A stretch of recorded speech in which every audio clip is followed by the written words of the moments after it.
Hello everyone, and I'm Dave with Smokin' Jays and SmokinJays.com. Today we're going to be getting some information on our ThermoChromic quartz bangers. So let's start with what is or how does thermochromic pigment work. So as the temperature of thermochromic pigment increases, the color changes. So for example, the best one is going to be the yellow. The yellow pigment, as its temperature increases, it gets more red. So it's going to go through the orange spectrum and finally land in that red spectrum when it has full heat applied. So as you see, we have a couple other pigments though. The blue, the teal, and the red. The red and yellow get you a true color change as they're heated up.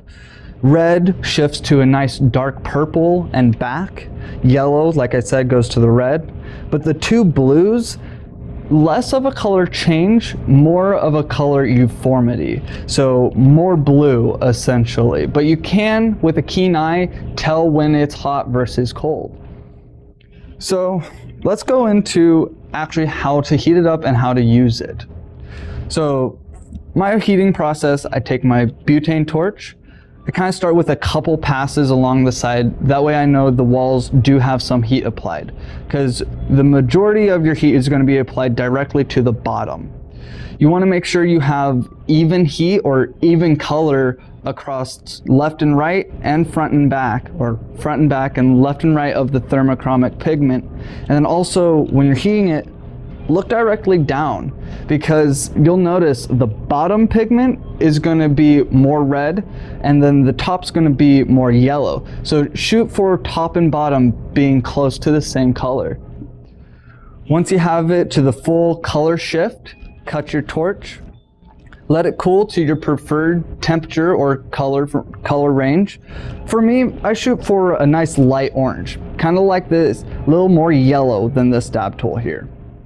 Once you're at temp, you'll let it melt off of your tool, apply your carb cap. A bubble cap does work the best for these bangers.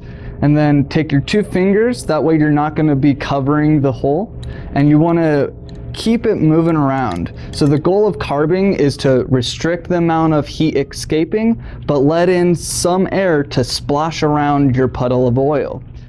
So the more movement, the further up the walls, the more heat or the more hot surface area that your oil is hitting. So that's pretty much it. It's as simple as heat it up until you see a color change, let it cool until it's to your preferred color, drop your dab in, cap it, inhale until there's no more smoke. Now, enough of me on the thermochromic bangers. For more information on all sorts of glass info or dabbing info, hit up our other videos on SmokinJays.com.